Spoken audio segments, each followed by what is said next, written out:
शुरुआत करते हैं उस आर्मर से जिसने एमसीयू को शुरू किया था। आयरन मैन ने अपना पहला आर्मर एक गुफा में बनाया था, जिसने उसके सबसे मुश्किल हालात में उसकी सबसे ज्यादा मदद की। यह आर्मर भले ही इतना एडवांस नहीं था, लेकिन यह आर्मर टोनी स्टार्क के लिए बहुत खास है, क्योंकि इसे उसने अपने सबसे बुरे वक्त में लिमिटेड रिसोर्सेज से बनाया था। और इसी आर्मर के बनाने के बाद उसे आयरन मैन बनकर दुनिया को बचाने की इंस्पिरेशन मिली थी। इसी आर्मर का अपग्रेडेड वर्जन मार्क 2 भी हमें आयरन मैन 1 में ही देखने को मिला था। अब चाहे आयरन मैन के कितने भी एडवांस आर्मर आ जाएं, पर यह आर्मर हमेशा उसके टॉप 10 आर्मर्स में से एक जरूर रहेगा।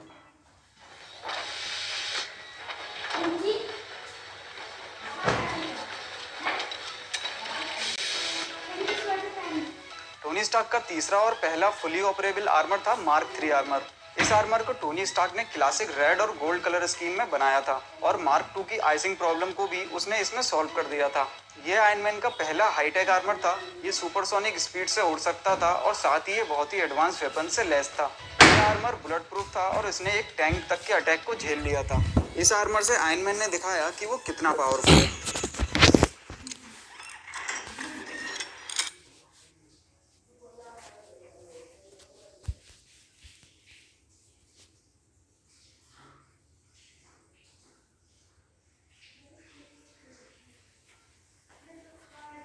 मार्क 5 आर्मर को हमने आयरन मैन 2 में पहली बार देखा था, और ये आयरन मैन का पहला ऐसा आर्मर था जिसे कैरी करके कहीं भी ले जाया जा सकता था। इस सूट को टोनी स्टार्क ने इस तरह डिजाइन किया था जिससे ये एक सूटकेस में श्रिंक हो सकता था। इस आर्मर को ऐसे हालात के लिए बनाया गया था जब टोनी अपनी लैब से दूर होता और उसे वहां आर्मर पहनने की जरूरत पड़ती, क्योंकि इससे पहले के सभी आर्मर्स को पहनने के लिए असेंबलर्स की जरूरत पड़ती थी। मार्क 5 में ज्यादा वेपन्स नहीं लगे थे, क्योंकि ये सिर्फ जरूरत के वक्त टोनी स्टार्क के प्रोटेक्शन के लिए बना था।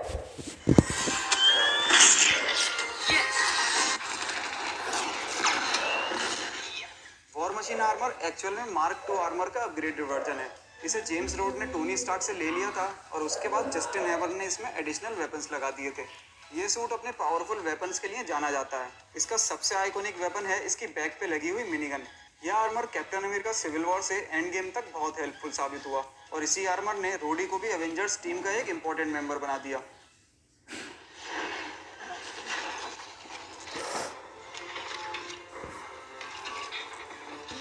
टोनी स्टार्क जब कुछ करता है तो उसकी कोई लिमिट नहीं होती, और हल्क बस्टर आर्मर इसी बात का प्रूफ था।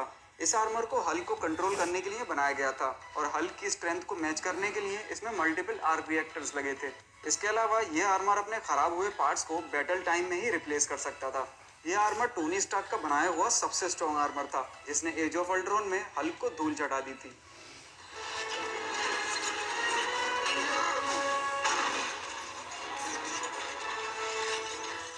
आयरन मैन 3 का mark 42 armour iron man trilogy का सबसे एडवांस आर्मर था।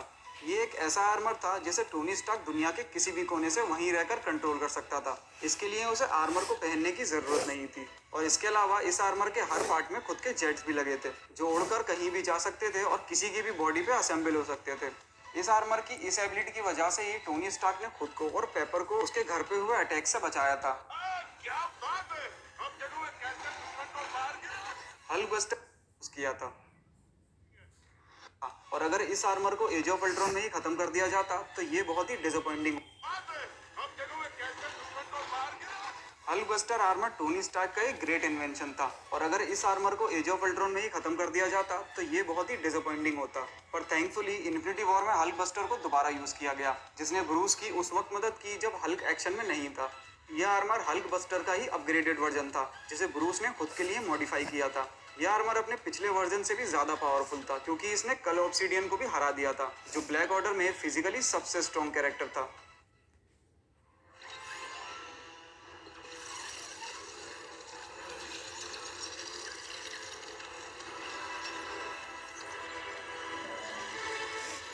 गाइस, अब बात होगी टोनी स्टार्क के लेजेंडरी आर्मर की, जिसमें वो सब था जो इस सूट को एक अलग ही फैन बेस देता है। आयरन मैन का मार्क 50 आर्मर नैनो पार्टिकल्स से बना था, और वो नैनो पार्टिकल्स टोनी स्टार्क के सीने पे लगे आर्क रिएक्टर में स्टोर रहते थे, और जरूरत के वक्त वो कुछ ही सेकंड्स में पूरी बॉडी पे आर्मर फॉर्म कर देते थे।